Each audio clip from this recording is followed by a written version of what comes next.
किसान भाइयों, ठाकुर धर्मपाल सिंह जी का ऑफिशियल यूट्यूब चैनल सब्सक्राइब करना ना भूलें। साथ ही बेल आइकन को भी प्रेस कर दें ताकि अगली वीडियो की सूचना आपको मिल सके। और अगर वीडियो पसंद आती है तो इसे शेयर जरूर करें, क्योंकि ये किसी किसान के काम आ सकती है। धरती की उर्वरा शक्ति क्या है, अभी किसान इस पर पूरी तरीके से आश्वस्त नहीं हुआ, क्योंकि वो समझता है कि कंपोस्ट खाद ही उर्वरा शक्ति है। अब कंपोस्ट खाद धरती के अंदर कार्बन, धरती के अंदर जीवांश की मात्रा, तो ये सब चीज़ एक साथ एक इनका आपस में तालमेल ऐसा है कि सबकी अपनी अपनी अलग अलग भूमिका है और अलग अलग उसकी उपयोगिता है। ये जो कंपोस्ट खाद है, पिछले 50-60 साल से हम कंपोस्ट खाद के बारे में सुनते आ रहे हैं, भाई कंपोस्ट खाद बहुत अच्छा है, कंपोस्ट खाद डालो। तो कंपोस्ट खाद बनाने की जो विधि वैज्ञानिकों ने दी, सुभाष पालेकर के अनुसार ये कंपोस्ट विधि जीवाणुओं की संख्या घटाने की विधि है। क्योंकि उनका कहना है कि जैसे ही गोबर और कूड़ा करकट इकट्ठा होगा तो सबसे पहले वो गर्म होगा, हीटअप होगा, और इतना गर्म हो जा कि उसमें पैर भी जले, पैर भी गर्म हो जाए जब खाद भरता है किसान। तो उस स्थिति में जीवाणु जिंदा नहीं रह सकता। दूसरे जो गोबर की गंध है, सुगंध है, जिस सुगंध पे केंचुआ आकर्षित हो, वो सुगंध भी खत्म हो जा। जहाँ तक ऊपर का 1 फुट का सरफेस है उसका, और जहाँ तक हवा का संचार है, वहाँ तक ही उसमें जीवाणु जिंदा है। क्योंकि अंग्रेजी खाद, ये रासायनिक खाद के लिए भी जीवाणु चाहिए।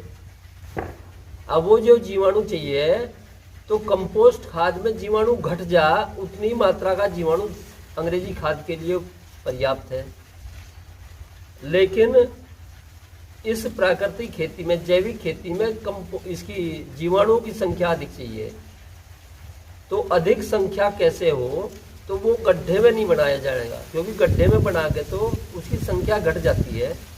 हम प्लेन जमीन पे 1-1.5 फुट से अधिक ऊंचाई ना जावे गोबर की और कूड़ा करकट की, तो जहाँ तक हवा का संचार जाता रहेगा वहाँ तक जीवाणु जिंदा रहेगा और मल्टीप्लाई होता रहेगा, गुणात्मक वृद्धि होती रहेगी उसकी।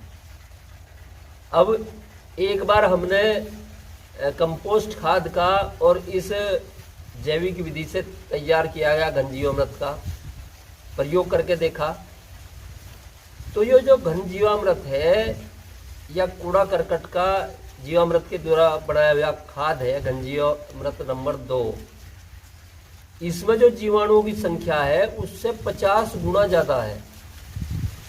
वो हमने कैसे प्रयोग किया कि 1 एकड़ में हमने 300 कुंटल खाद डाला, यानी कि 1 एकड़ में 6 ट्राली कंपोस्ट खाद की डाली, जिसका वजन 50 कुंटल एक ट्राली में आवे, तो 6 ट्राली 300 कुंटल की होगी। और 1 एकड़ में हमने मात्र 6 कुंटल खाद डाला। अब 6 कुंटल खाद डाल के उसे भी उसी के हाल पे छोड़ दिया, कोई रसायन, कोई जीवामृत, कोई कुछ नहीं डाला, और उसे भी उसी के हाल पे छोड़ दिया। यानी कि केवल उन्हीं की ताकत लगे, उस सूक्ष्म जीवाणुओं की ताकत लगे। तो ये जिसमें 6 कुंटल खाद डाला था, उसकी फसल उससे 21 रही, 19 नहीं हुई। तो वो साबित करता है जितनी अधिक जीवाणुओं की संख्या खेत में होगी, उतना ही अधिक उत्पादन होगा, उतनी ही अधिक उर्वरकता होगी। ज़्यादा खाद डालने से, वेट में ज़्यादा या क्वांटिटी में ज़्यादा खाद डालने से कोई ज़रूरी नहीं है जीवाणुओं की संख्या ज़्यादा हो। छोटे रूप में भी, छोटे कल्चर में भी जीवाणुओं की संख्या बढ़ाई जा सकती है।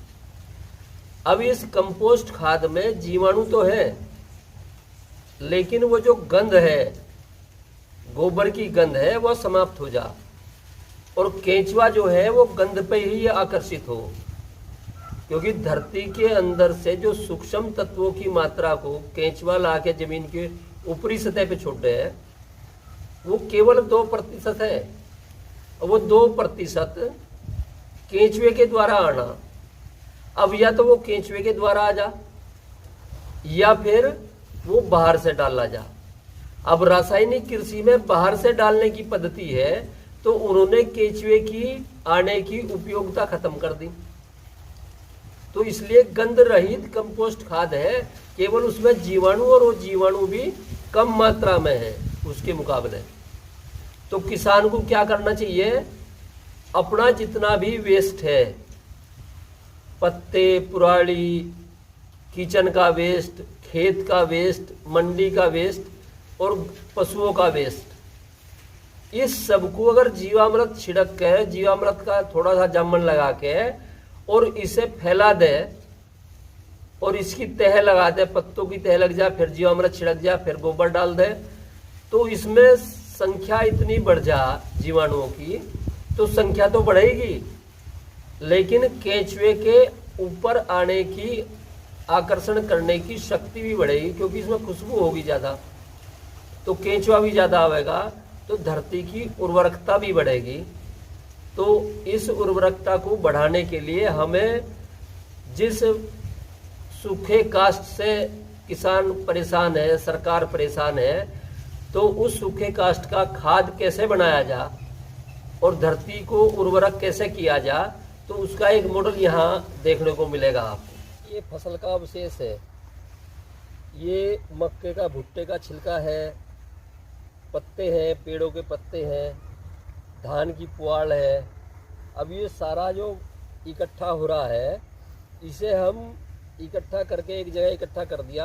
अब इसका बेड बनाते हैं यहाँ, और इस बेड बना के इस पे ऊपर से गोबर का घोल और जीवामृत मिला के वो छिड़क दें। उसके बाद फिर दूसरा बेड बना दें, उसी के ऊपर दूसरी तह लगा दें, फिर घोल छिड़क दिया। तो इस तरह करते करते 3-4 बार गोबर, फिर ये पत्ता, फिर गोबर, फिर पत्ता, तो ये 3 महीने के अंदर 1-2 पलटी मारे से फिर जैसा खाद तैयार होगा वो बाद ये बेड बना के इसके ऊपर गोबर का घोल और जीवामृत छिड़क दिया। अब इसके ऊपर एक बार और छिड़का जाएगा, और एक बार फिर इसके ऊपर सूखा काष्ठ का या पत्तों का बिछावन बिछाया जाएगा, और इसे 2 बार पलटी लगाने से 3 महीने में खाद, फिर ये ऐसा खाद तैयार हो जाएगा। ये खाद, ये घन जीवामृत नंबर 2।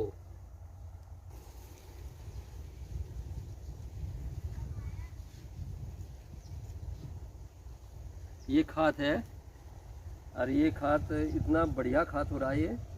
तो ये खाद 1 एकड़ में अगर हम इसे 6 कुंटल भी डाल दें तो ये 300 कुंटल के बराबर काम करेगा। बहुत बढ़िया खाद बन रहा है ये।